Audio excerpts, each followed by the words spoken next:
ang mga kwento ng pag-ibig, kwento ng buhay at kwento ng pag-asa dito sa Barangay Love Stories. Love Stories. Lahat tayo ay may kanya-kanyang gusto pagdating sa taong nais nating makarelasyon. May ilan sa atin ay simple lamang ang hiling. Ngunit may iba rin na mas malaki ang hinahangad sa taong gusto nilang makapiling. Ikaw, kabarangay, ano ang hinahanap mo sa taong gusto mong makarelasyon? Dear Papa Dudut, magandang araw po sa inyo at sa lahat ng mga tagapakinig ng Barangay LS. Ako nga po pala si Roxy, isa rin sa mga solid na tagahanga ninyo. Sa totoo lang po ay matagal na ako nakikinig sa inyong programa, lalo na tuwing alas 12 ng tanghalian. Nakasanayan ko na po talaga yan kasi lumaki ako sa isang lugar na sobrang maingay at magulo. Kaya yung boses ninyo at mga kwento sa Barangay Love Stories ang nagsisilbing escape ko sa lahat ng bagay. Hindi po madali ang buhay sa amin, Papa Dudut. Simpleng pamilya lamang kami at minimum wage lamang ang kinikita ng mga magulang ko. Kaya pagkatapos kong mag-high school ay agad ako naghanap ng trabaho para makatulong kahit kaunti sa mga gastusin. Hindi man madali pero pinipilit ko pa rin kayanin sa pang-araw-araw. Buti na lamang at lagi kong kasama ang best friend kong si Clarice. Siya yung tipo ng kaibigan na kahit na anong pinagdadaanan mo ay hindi kanya iiwanan. Lagi kaming magkasama, nagkwekwentuhan, nagtatawanan at minsan ay nagdadramahan din. Si Clarice kasi ay sobrang palabiro kaya kahit may problema ako, napapatawa niya pa rin ako. Siguro kaya rin kami magkasundo kasi pareho kaming dumaan sa paghihirap. Kaya sobrang nakaka-relate kami sa isa't isa, Papa Dudut. Pero ang totoo po niyan, may pagkasuplada din po si Clarice. Sa aming dalawa siya yung palaban, madaldal, prangka at walang inuurungan. At ako naman yung palaging taga-awat sa kanya. Lagi ko siyang pinapaalalahanan na hindi lahat ng gulo ay kailangan niyang patulan. Pero kahit na ganon siya, ay mahal ko pa rin siya bilang kaibigan. Madalas din naming pag-usapan ni Clarice yung tungkol sa ideal guy namin. Pareho kaming single pero magkaiba kasi ang type namin. Ako gusto ko lang yung simpleng lalaki, yung taong marunong magmahal, may respeto at yung totoo. Habang si Clarice naman ay mas praktikal. Gusto niya yung may kaya sa buhay para naman daw umasenso siya. At sa totoo lang ay naiintindihan ko siya. Sa hirap pa naman ng buhay ngayon ay hindi mo siya masisisi. At never ko rin siyang hinusgahan, Papa Dudut.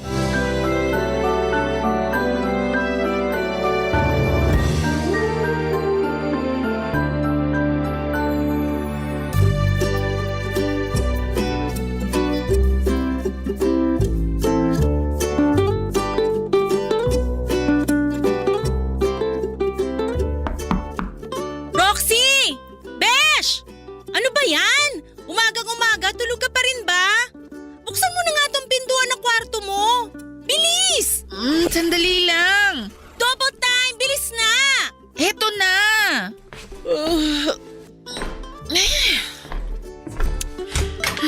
Ano ba yun, Clarice? Ba't ang ingay-ingay mo? Ikaw kasi eh!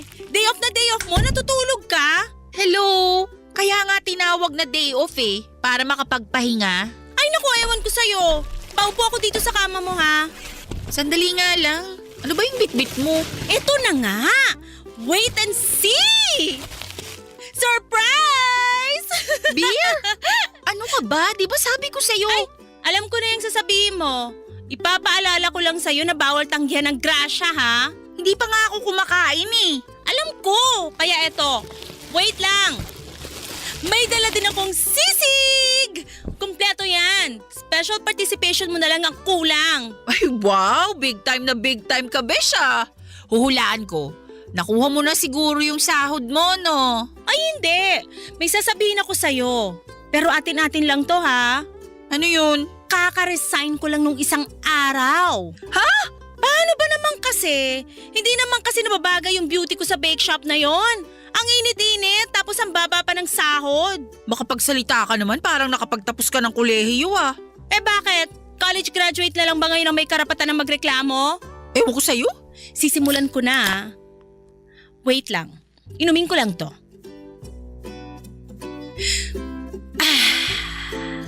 So refreshing! Love it! Oh, ikaw na. Etong sayo. Mamaya na ako. Sandali nga lang. Kung nag-resign ka na sa bakery. Siguro nagtataka ka kung saan ko nakuha yung perang pambili ko dito sa beer at sisig, no? Oo. May nakadate akong mayamang lalaki kagabi. Tapos ayun, humingi ako ng pera. Ay, grabe siya. Ikaw na, besh. Pero besh, ang baho ng hininga niya. Kaya ayun, pagkatapos ng date namin, di ko na nareplyan. Alam mo ikaw, ang sama talaga ng ugali mo. Malay mo naman, baka nakalimutan lang mag-toothbrush. Pero teka nga lang, saan mo naman nahanap yung nakadate mo? Saan pa? Eh di sa dating app. Sa katunayan nga eto, naghanap uli ako ng mayamang makakadate. Halika tulungan mo ako mamili. Idadamay mo pa ako sa kalokohan mo.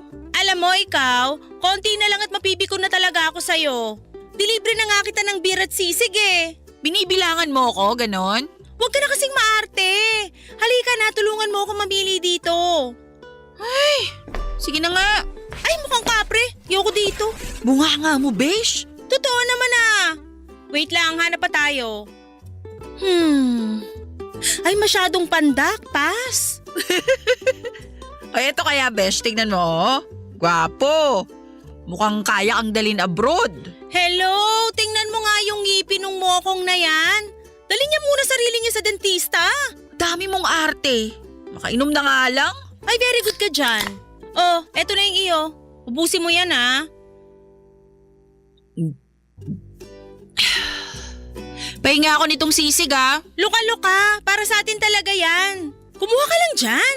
Patayin mo na nga muna yung cellphone mo. Magkwentuhan na muna tayo. Sige na nga. Mukhang wala namang gwapo sa dating app na to eh. Try ko na lang uli mamaya, baka swertehin ako. Ay, siya nga pala. Ikukwento ko na sa'yo kung paano ako nag-resign sa bake shop. Nako Dice, plok mo na yan. Eto na nga.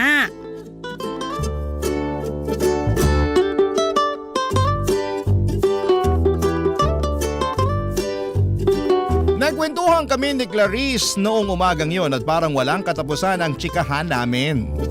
Ikinuwento niya na pagod na raw siya sa trabaho sa bakery kaya nag-resign na siya, Papa Dudut.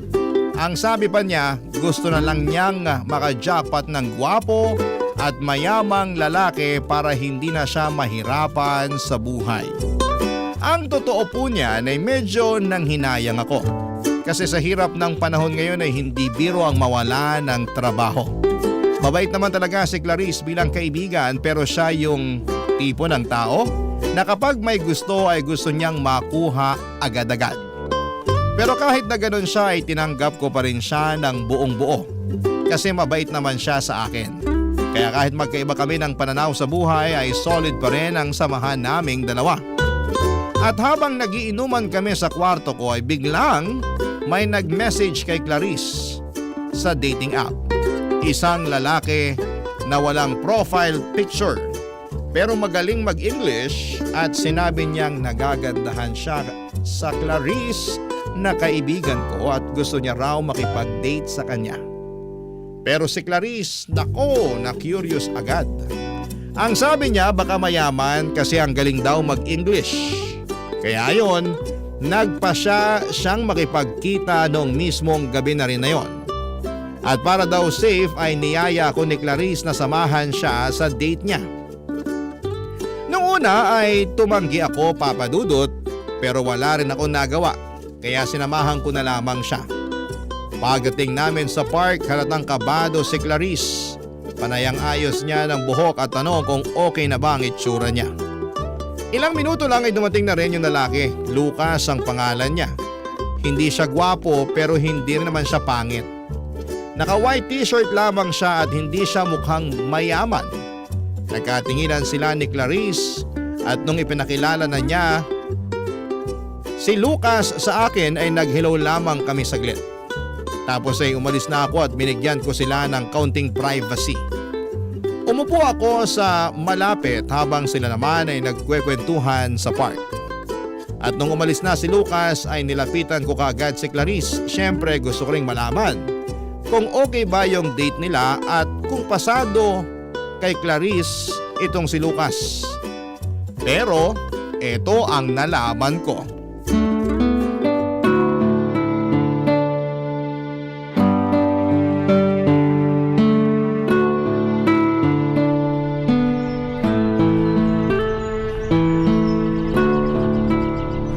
Uy, Besh, ba't napaaga siya ng alis? Ewan ko dun. Family emergency daw. Hayaan mo na. Sigurado ako na magte-text din sa'yo yun maya-maya. Naku, bahala siya sa buhay niya. Ano ka ba? Kalma lang. Andito naman ako, di ba? Ay, kung sa bagay. Ay, siya nga pala. Kumusta yung naging usapan nyo? Ichika mo na, dali. Alam mo, nagsasayang lang ako ng oras. Dapat di tayo pumunta dito eh. Mabuti na lang talaga't sinamahan mo pa ako. Uy, bakit naman? Malay mo naman, baka nagkaroon talaga ng family emergency yung tao. Hindi yun ang ibig kong sabihin. Ha? Eh ano? Nagsayang lang ako ng oras kasi ang tsaka niya, Bes. Paano tsaka? Oo, siguro hindi siya kagwapuhan. Pero hindi naman siya pangit ah. Malakas ang pakiramdam ko na kung sakaling magkatuluyan kami, hihilahin lang ako pababa nung dugyot na yon. Anong ibig mong sabihin? Nakita mo ba yung suot niya kanina? Mukhang galing ukay-ukay. Tapos yung cellphone niya, besh, nakakaloka. Iisa lang yung camera. Di ba yung cellphone ng mayayaman, yung tigta-tatlo na yung camera sa likod? Alam mo ikaw, napaka-judgmental mo. Mukhang mabait naman yung tao ah. Hello, aanin ko naman yung mabait kung hampas lupa naman yung datingan. Loka ka rin kasi. Nakabingwit ka na nga ng mayaman nung isang araw, pinakawalan mo pa. Ayan tuloy na pala mo. Utang na loob, kilabutan ka nga sa mga pinagsasasabi mo dyan. Mayaman nga pero wala namang pambili ng toothpaste. Hoy Besh, may nag-message sa'yo. Sino ba to? Ay, si Lucas. O anong sabi? Eto, humihingi ng tawad kasi napaaga ang alis. O yun naman pala eh. At least humingi ng tawad, di ba? Ay, hindi ko pala lagpasin to. Sandali lang, re-replyan ko lang to. Ano balak mong gawin? Manghihingi ako ng pera. Huy, ano ka ba? Wag na. Anong kasyo nga? Pinapunta-punta niya tayo dito tapos ngayon naalis rin naman pala siya. Siyempre lulubos-lubusin ko na to, no? Bahala ka na nga dyan. Pero wag na wag kang magdadabog pag hindi yan nagpadala ah. Kilala naman kita. Yung ayaw mo sa lahat, yung hindi natutupad yung gusto mo. Maghintay ka lang. Pag eto nagpadala, promise makikinabang ka rin. Ay, bahala ka na nga dyan. Hoy! Ayos ka lang? Ang cheap! Cheap? Bakit cheap? Nagpadala ng 500! Ano ka ba? Okay na yan. Sandali lang ha, manghihingi pa ako dito. Uy, wag na. Mahiya ka naman. Hey, sige na nga! Oh, anong gagawin natin ngayon sa 500?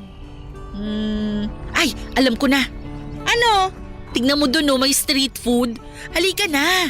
I-cash out natin yan tapos libre mo na lang ako. Wala kayong pinagkaiba ng Lucas. O bakit na naman? Pareho kayong cheap. Ang dami mong dada. Halika na nga. At yun na nga, pagkatapos ng lahat, nilibre ako ni Clarice ng kwek-kwek at fishball ng gabing yon. Tuwang-tuwa pa siya habang kumakain kami pero halata mong may nararamdaman pa rin siyang inis kay Lucas. Bumili rin kami ng 1 litrong beer bago umuwi para daw pampalipas ng sama ng loob. Habang umiinom kami sa kwarto ay wala na siyang ibang bukang bibig kundi si Lucas. Ang sabi niya, dugyot daw ito.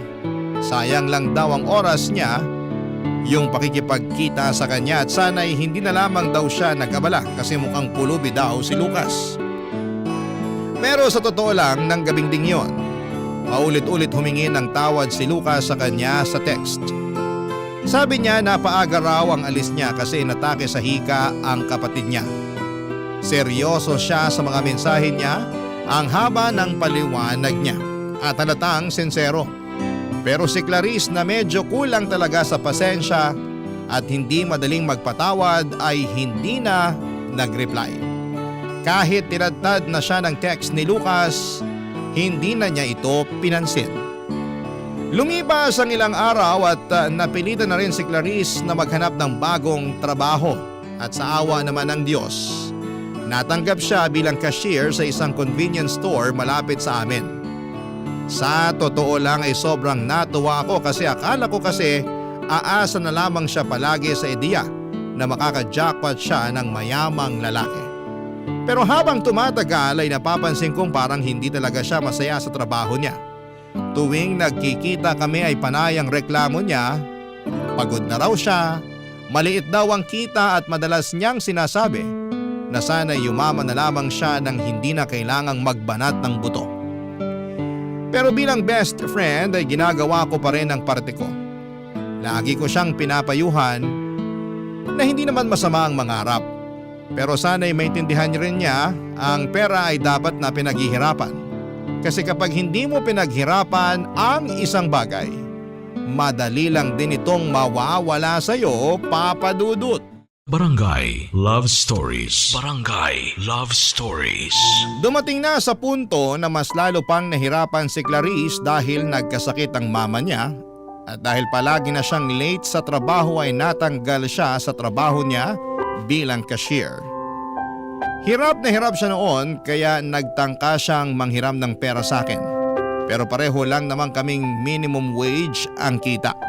Kaya kahit gusto ko siyang tulungan ay wala rin akong maibigay. Ilang araw nga ang lumipas na gulat ako nang biglang naging okay na ulit siya.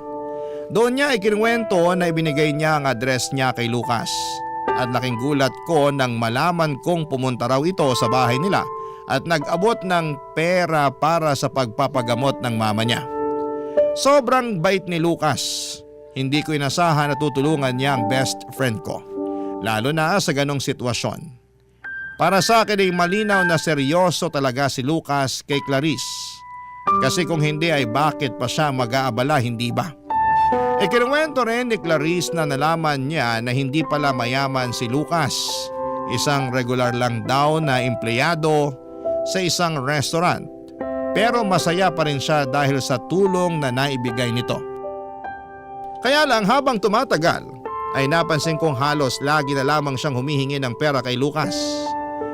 Sa una ay para sa gamot pero kalaunan kung ano-ano na lamang ang dinadahilan niya para mapilitang magbigay ng pera si Lucas sa kanya. Doon na ako nag-alala. Sa totoo lang, natatakot ako sa karma. At bilang best friend niya ay ayoko rin na madamay sa karma niya. Kaya paulit-ulit ko siyang pinapaalalahanan na tigilan na ang kakahingi ng pera kay Lucas. Pero si Clarice, matigas talaga ang ulo.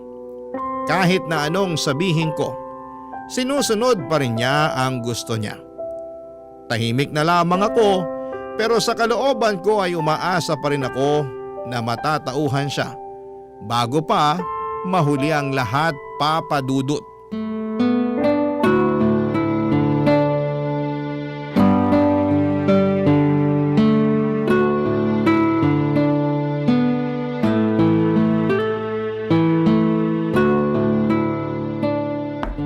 Besh! Buksan mo tong pintuan! Sandali lang naman. Bilisan mo, naiinip na ako. Alam mo ikaw, konting-konti na lang talaga't pagbabawalan na kitang pumasok dito sa bahay. Ang ingay mo para kang ambulansya. Malas mo kasi favorite ako ng mama at papa mo eh. Kaya parang bahay ko na rin to. O ano ang sadya natin for today's video? May binili ko para sa'yo. Pero bago ang lahat, pahiram na muna ako ng cellphone mo. Huh? Oo, akin na. Dali. Bilisan mo. Bakit? Anong gagawin mo? Alam mo ikaw, ang dami mong kuda. Ibigay mo na lang kasi sa akin. Ewan ko sa'yo. Oh, eto. Hoy! Bruha ka ng taon! Nasisiraan ka na ba talaga ng bait? Bakit mo hinagis yung cellphone ko? Besh, matagal ko na kasing napapansin na kakarag-karag na yung cellphone mo. Ni hindi na nga kita marinig ng maayos tuwing tinatawagan kita eh. Kaya wait ka lang dyan. May bibigay ako sa'yo. Tada! Ano yan? Bulag ka ba? Eh di bagong cellphone. Binili ko talaga yan para sa'yo. Gaya nga nung sinabi ko, napansin ko kasi nakakarag-karag na yung cellphone mo. At syempre bilang nag-iisang dakilang best friend mo, naawa naman ako sa'yo. Kaya ayan, sayong-sayo na yan. Ano ka ba naman, Clarice? Nakakahiya. Hindi ko pwedeng tanggapin to. Tanggapin mo na lang kasi. Sandali nga lang. Saan ka naman kumuha ng pambili para dito? Eh wala kang ngang trabaho. Hindi na importante yun. Ay, bakit pa nga ba ako nagtanong? Malamang nanghingi ka ng pera kay Lucas, no? Check! Eto, Besh ha, tayong kaibigan lang. Hindi na ako natutuwa sa ginagawa mong paghingi ng pera dyan kay Lucas. Nung nagkasakit yung mama mo, naiintindihan ko pa kung bakit ka nanghingi ng tulong sa kanya. Pero ngayon na magaling na yung mama mo, wala ka ng dahilan para manghingi sa kanya. Huy, matakot ka naman sa karma. Teka lang ha, O bakit? Ano na naman ang binabalak mo, bruha ka? tatawagan ko lang si Karma.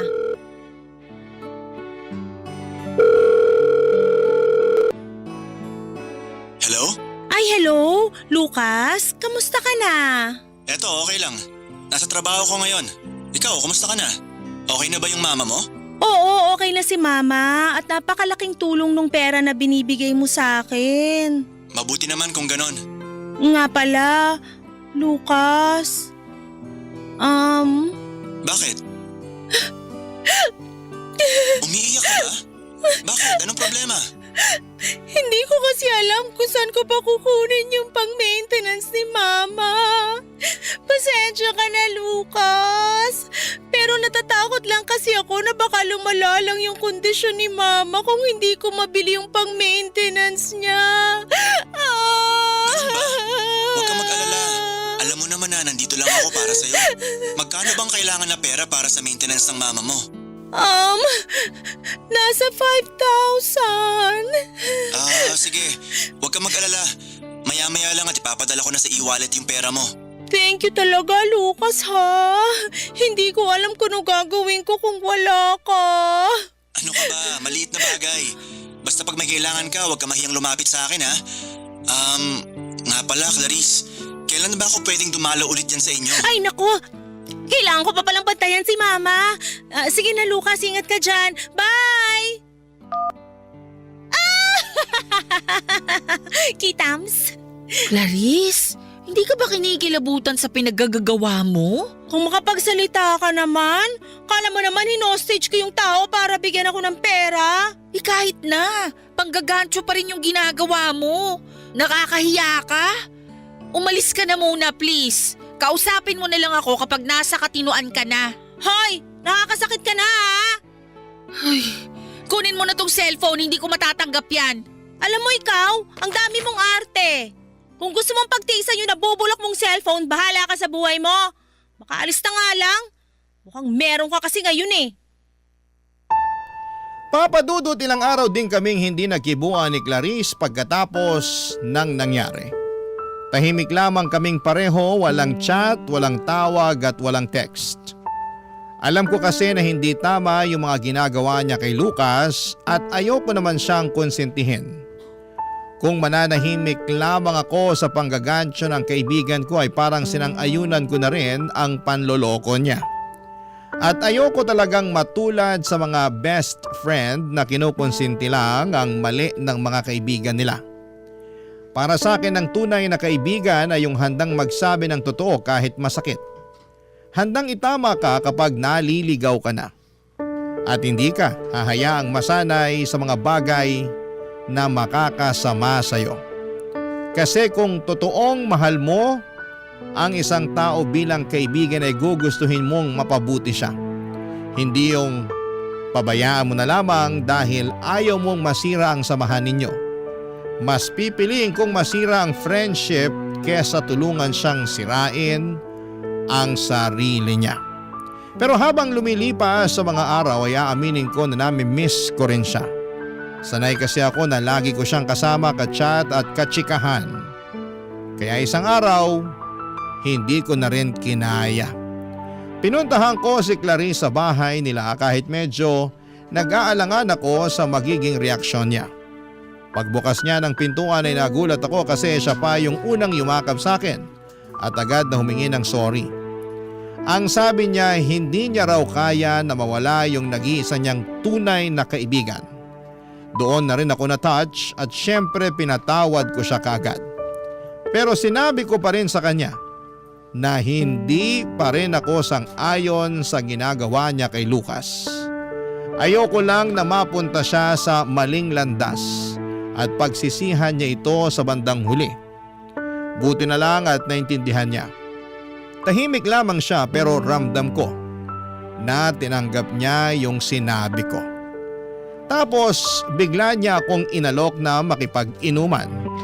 Napatawa na lamang ako kaya ayon pumunta kami sa isang sari-sari store at nag-inuman kami doon habang nagkwekwentuhan. Doon na rin namin naayos lahat ng tampuhan at sama ng loob.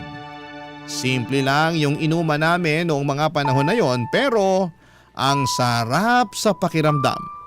Kasi parang bumalik ulit yung sigla ng dati naming samahan, Papa Dudut.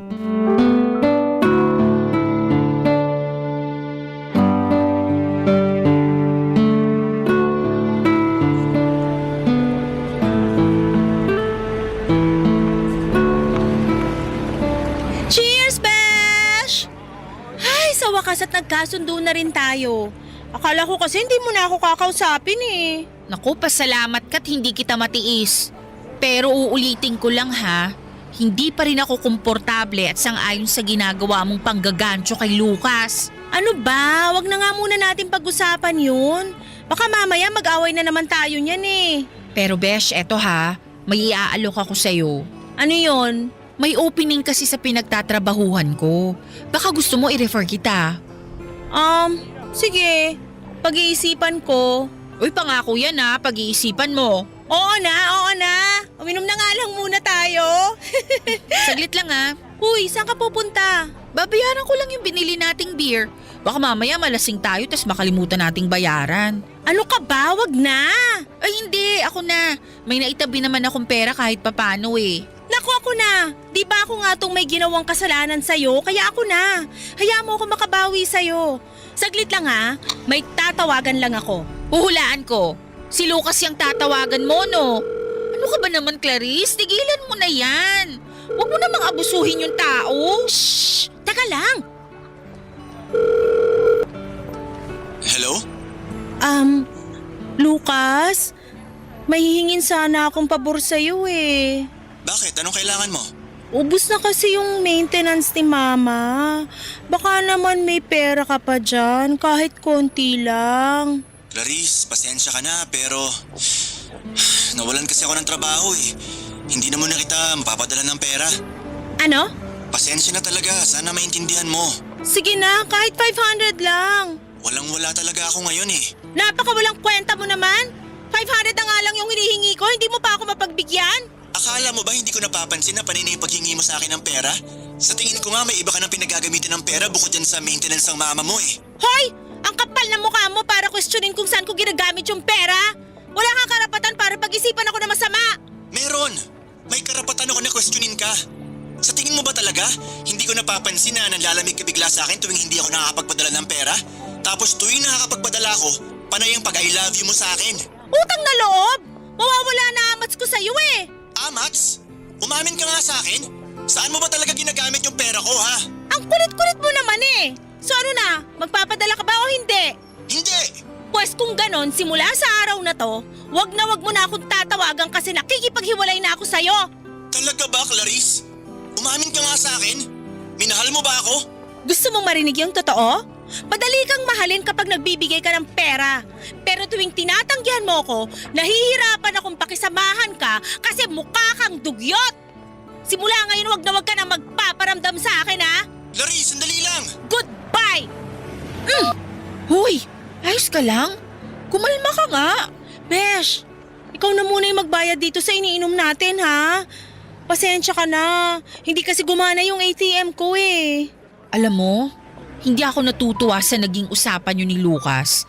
Pero mas mabuti na nga siguro yung ganun. Anong ibig mong sabihin? Para din naman sa ikabubuti yung dalawa yung pakikipaghiwalay mo sa kanya. Nang sa ganun, hindi mo na kailangang makonsensya, di ba? Makonsensya saan? Sa panghihingi ko ng pera sa kanya? Hoy! Ni minsan hindi ako nakonsensya kasi pinakikisamahan ko siya kapalit ng pera na binibigay niya sa akin. Ay nako, kung ako sa'yo, magbagong buhay ka na lang.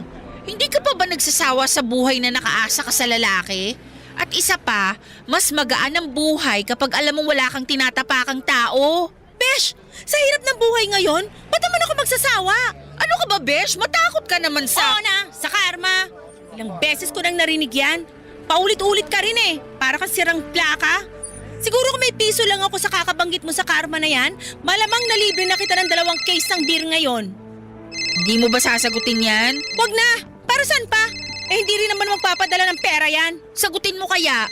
Mag-sorry ka na lang sa mga pinagsasabi mo sa kanya kanina. Ikaw ang nakaisip, diba? Eh di ikaw ang gumawa. Papadudot, ako na ang nagbayad ng lahat ng ininom namin ni Clarice ng gabing yon. Pero sobra din akong na-guilty at nakonsensya ng gabing yon. Habang nagiinuman kasi kami kung ano-ano mga masasakit na sinabi ni Clarice tungkol kay Lucas. At habang nakikinig ako, hindi ko maiwasang mag-guilty kasi pakiramdam ko ay hindi naman deserve ni Lucas lahat ng yon. Kasi minahal lang naman niya si Clarice ng totoo. Kaya naman kinabukasan ay kinausap ko si Clarice. Sinubukan ko siyang hikayatin na mag-sorry kay Lucas. Kahit simpleng message lang pero ayaw niya talaga. At ang tigas pa rin talaga ng ulo niya. Desidido siya na tapusin na talaga ang lahat sa kanila. At dahil doon ay ako na ang kumilos at naghanap ng paraan kung paano ako makakahingi ng tawad sa mga sinabi at ginawa ni Clarice. Hinanap ko si Lucas sa Facebook at nung nakita ko na yung account niya ay nag-message ako sa kanya. Hindi ko alam kung paano ko sisimulan pero ako na mismo ang humingi ng tawad sa kanya. Sa lahat ng ginawa at sinabi ni Clarice sa kanya. Nag-reply si Lucas at halatang sobrang bigat ng loob niya. Sabi niya ay hindi niya inakala na pera lang pala ang habol ni Clarice sa kanya. At hindi pala siya minahal nito ng lubos, kaya dinamayan ko na lamang siya sa chat. At ang sabi ko pa nga sa kanya, mabait siyang tao at makakahanap din siya ng babaeng mamahalin siya ng totoo balang araw. Pagkatapos ng usapan namin ay gumaan talaga ang pakiramdam ko, Papa Dudut. At kahit papaano ay hindi na ako nagigilty sa mga ginawa at sinabi ni Clarice kay Lucas. Hindi man ako ang may kasalanan pero at least may ginawa akong tama, Papa Dudut. Barangay Love Stories. Barangay Love Stories. Habang tumatagal ay mas dumadalas na ang pagme-message sa akin ni Lucas sa Facebook. At aaminin ko na kinikilig talaga ako tuwing nagchat-chat siya kahit simpleng kumusta ka lang. Parang napapangiti na agad ako. Pero nakokonsensya pa rin ako kasi kahit sa ang anggulo mo tignan, naging jowa pa rin siya ni Clarice. Kaya naisip ko na kailangan ko na talagang maging totoo sa best friend ko. Kaya isang araw ay kinausap ko si Clarice. Diretso kong sinabi sa kanya na madalas na kaming magkausap ni Lucas at posibleng mahulog na rin ang loob namin sa isa't isa. At nung sinabi ko yon ay kinabahan ako. Ine-expect ko na baka magalit siya o masaktan pero nagulat ako at napatawa lamang siya at ang sabi niya, wala akong pakialam kahit kayo pa ang magkatuluyan. Sa totoo lang, para ako nabunutan ng tinik sa dibdib nang sinabi niya yon. At least, malinaw na ang lahat. At least, alam na niya na may namumuo na sa pagitan namin ni Lucas. Wala na akong dapat itago o ikatakot kahit papaano. At kung tutuusin ay hindi naman talaga mahirap mahalin itong si Lucas. Mabait siya, marespeto, tahimik lang pero magaan na kausap. Mainhin kung magsalita at ramdam mong may takot siya sa Diyos. At pagkalipas ng ilang linggo ay niyaya niya akong mag-date. At syempre hindi na ako nagpakipot pa at ang sabi niya day off daw niya. At kung okay lang daw sa akin ay doon na lamang kaming mag-date sa restaurant kung saan siya nagtatrabaho. Syempre sino ba naman ako para tumanggi, Papa Dudut? Kaya yon, nagkita kami sa restaurant at simple lang yung date namin pero sobrang espesyal para sa akin. Kasi sa wakas ay kasama ko na si Lucas. Hindi na lamang sa chat kundi sa totoong buhay, Papa Dudut.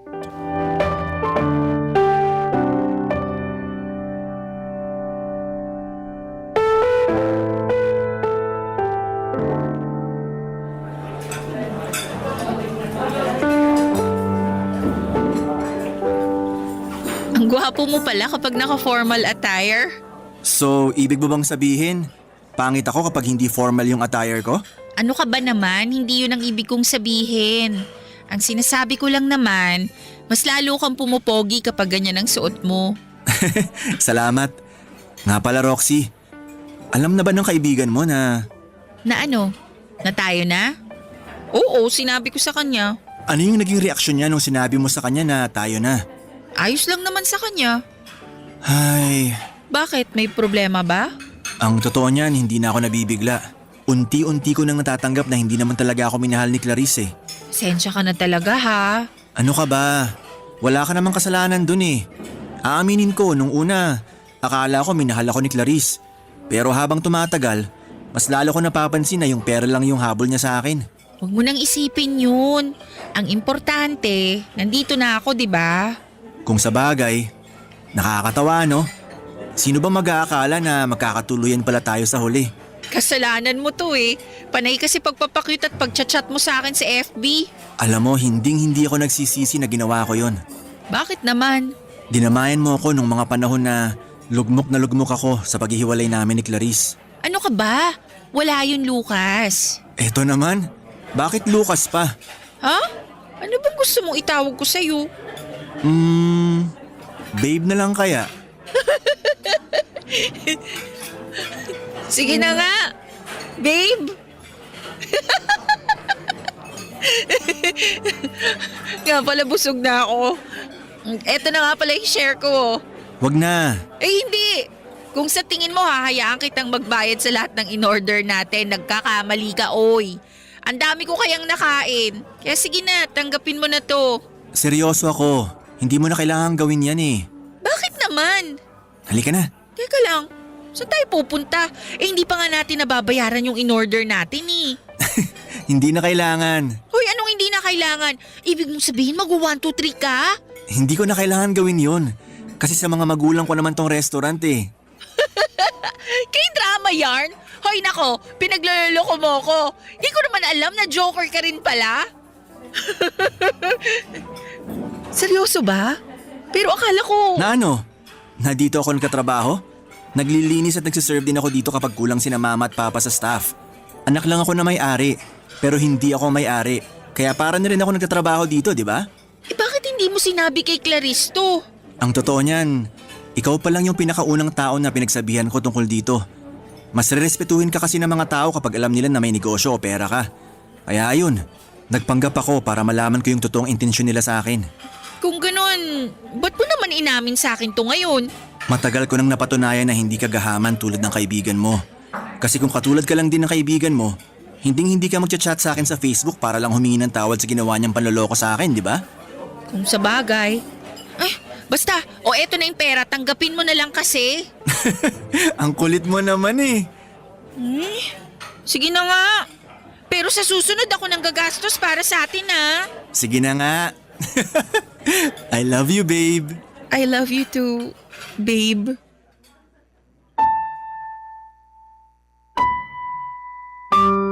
Papa Dudut, grabe, nagulat talaga ako nang inamin ni Lucas na may magulang pala siya na may-ari ng mga restaurants na sinasabi niyang pinagtatrabahuhan niya umano. Sa totoo lang, ipakiramdam ko noon ay para akong nasa isang K-drama o teleserye. Yung tipong sa palabas mo lang inaakalang mangyayari pero nangyayari din pala sa totoong buhay. Pero nangyari talaga. At nakakatuwa lang kasi sobrang humble ni Lucas. Ayaw niyang malaman ng iba na may kaya siya. Kasi gusto niyang makilala kung sino talaga ang totoo sa paligid niya. Ang sabi pa niya kapag nalaman ng mga tao na mayaman siya, siguradong magbabago ang pakikitungo nila sa kanya. Magpapanggap na mabait o di kaya ay lalapitan lamang siya dahil sa pera. Kaya mas pinili niyang magpakasimple para makita kung sino yung totoo. At sobra akong humanga sa kanya, Papa Dudut. Hindi niya kailanman ginawang basihan ang estado ng buhay ng isang tao. Lahat siya nirerespeto, mayaman man o mahirap. Hindi siya mayabang at maayos kausap at kitang-kita ang respeto niya sa ibang tao. Dahil sa personality ni Lucas ay hindi ko talaga mapigilan na mahulog ang loob ko sa kanya at bawat araw ay mas tumitibay ang nararamdaman ko para sa kanya.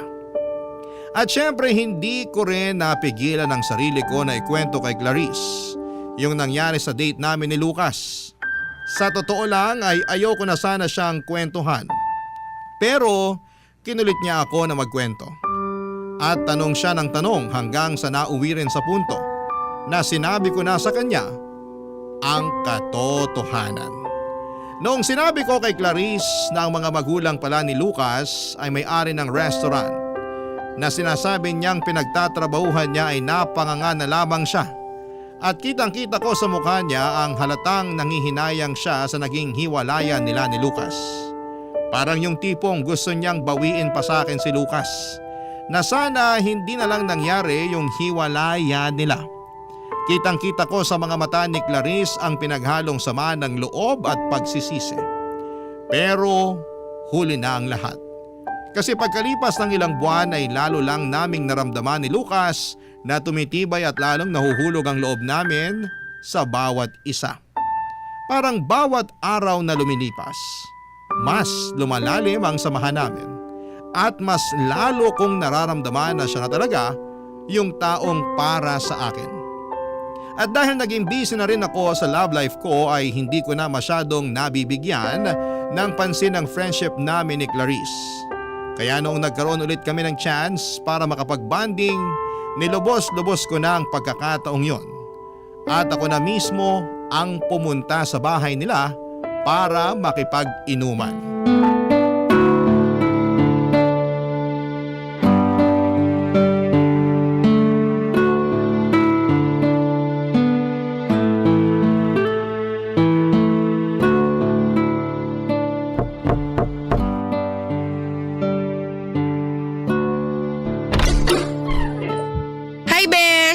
Dala mo na ba yung beer? Ano pa ba? Syempre naman. Eto na nga oh. At huwag kang mag-alala kasi libre ko na yan sa'yo. Mabuti naman. Kumusta ka na, Besh? Pasensya ka na kung hindi tayo masyadong nagkikita. Medyo busy kasi ako sa trabaho eh. At medyo busy rin sa ano. Alam mo na, love life, ganun. Yehey! E di ikaw na. Uy nga pala, Besh.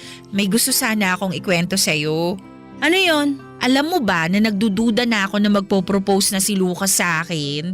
Ang OA mo naman? Propose ka agad? Mag-iisang taon pa lang kayo eh. Alam kong OA pakinggan. Pero totoo, Besh. Kasi nitong mga nakaraang araw, may napansin akong kakaiba sa mga kinikilos niya. Paano kakaiba? Yung tipong bigla siyang nanlalamig, tapos tuwing tinitignan ko siya sa mata, parang hindi siya makatingin ng diretso sa akin. Talagang kinukutuban ako, Besh eh. Kasi kapag ganun, malamang sa malamang may tinatago siya, di ba? Kinukutuban ako na may pa-surprise siya para sa akin. O palakpakan! Eh di kayo na ang nagmamahalan, kayo na ang masaya, kayo na lahat! Uy, ayos ka lang ba? Hindi! Alam mo kung bakit? Kasi nakakarindi ka na. Puro ka Lucas, puro ka love life. Inimbitahan kita para makipag-inuman, hindi para kwentuhan mo ako sa mga nangyayari sa inyo. Anong tingin mo sa akin? Facebook na kailangan mong i-update bawat minuto at bawat segundo? Aba matindi! Kumalma ka nga muna. Paano ako kakalma? daig mo pa yung manok sa kakaputak mo. Alam mo, kung puro Lucas at love life lang din naman ang lalabas dyan sa bibig mo, umalis ka na lang. Hindi ko kailangan ng kaibigan na kasing ingay ng radyo namin. Hoy, maghinay-hinay ka naman sa mga sinasabi mo dyan, Clarice. Ang init ng dugo mo ah. May nagawa ba akong masama sa'yo? Oo, meron. Kasi ahas ka. Ipapaalala ko lang sa'yo uli na yung jowa ng kaibigan mo, ginawa mo. So ano tawag mo doon? Hindi ba ahas? Hoy, ipapaalala ko din sa'yo na simulat sa pool wala akong tinago sa'yo.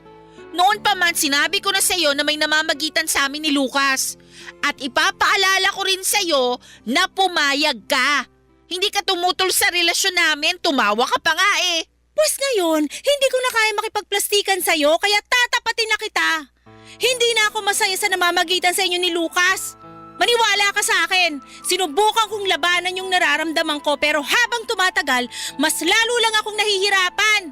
Sandali lang, ba't ka naman mahihirapan? Ah, alam ko na. Dahil ba to sa nalaman mo noon na hindi naman pala talaga kapos sa pera si Lucas? Ha? Ano? Magsalita ka. Oo! Yun mismong dahilan. Masaya ka na, ha? Oo, inaamin ko na nanghihinayang ako kasi kung hindi dahil sa'yo, malamang kami pa rin ni Lucas hanggang ngayon. Hoy, babae! Huwag na huwag mo akong sisisihin kasi kagagawan mo lahat ng nangyari sa inyo ni Lucas. Huwag mo akong sisihin kung minalas ka dahil sa sarili mong kasakiman. Minalas ako kasi nagkaroon ako ng kaibigang higad at ahas na pinagsamang katulad mo. Hello? Hello babe? Asan ka ngayon? Bakit babe? May kailangan ka ba? May ipapakiusap sana ako sa'yo eh. Sige, ano yon? Day off mo naman, di ba? Oo, bakit? Kulang kasi kami sa tao dito sa restaurant eh. 2 staff yung umabsent. Baka pwede mo naman akong tulungan dito. O sige, papunta na ako dyan. Magsama kayo sa impyerno! Sandali lang. Pamilyar sa akin yung boses na yan ah. Ay nako, babe, wala yon. Nanonood kasi ako ng horror movie. Nakalimutan ko lang hinaan yung volume. O sige na, ibababa ko na to. Pupunta na ako dyan, ha? Sige, I love you. I love you too. Sinusumpa ko! Maghihiwalay din kayo! Gusto mo ba bigyan pa kita ng kandila at itlog para makumpleto yung ritual mo? Diyan ka na nga, napaka-better mo. Aaminin ko po, tuluyan nang nasira ang pagkakaibigan namin ni Clarice dahil sa isang lalaki. Masakit man pero siguro'y ganon talaga ang takbo ng buhay. May mga bagay na kailangang matapos para makapagbigay daan sa mga bagong simula at mas magagandang kwento. Ilang linggo lang ang lumipas pagkatapos ng lahat ay nag-propose na sa akin si Lucas. At syempre buong puso ko siyang sinagot ng oo. At 1 taon mula ngayon ay nagpaplano na kaming magpakasal. At mula nang huli naming pagtatalo ni Clarice ay hindi na kami muling nagkausap o nagkita. Sa ngayon ay magkasama na kami ni Lucas sa isang apartment at masaya kami sa bagong yugto ng buhay namin bilang magpartner. At patuloy ko pa rin siya na tinutulungan at sinusuportahan sa restaurant kasi balang araw sa kanya din ipapamana ng mga magulang niya ang restaurant na yon. Alam ko pong hindi lahat ay matutuwa o makakaintindi sa mga pinili kong desisyon. Sigurado akong may ilang magtataas ng kilay o baka may manghusga pa. Pero tanggap ko na po yun. Ang importante po sa akin ay wala akong tinatapakang tao at nabubuhay ako ngayon ng mas payapa at mas masaya. Maraming salamat po sa pagbibigay sa akin ng pagkakataong ibahagi ang kwento ko, Papa Dudut. Sana po ay matanggap niyo ito ng bukas ang puso at isipan. Maraming salamat po sa Barangay LS at again sa inyo Papa Dudut, more power po sa inyong programa at naway patuloy po kayong maging inspirasyon ng napakarami. God bless po and more power. Ang inyong forever, kapuso at kabarangay, Roxy. Kwentuhan naman tayo dito sa comment section.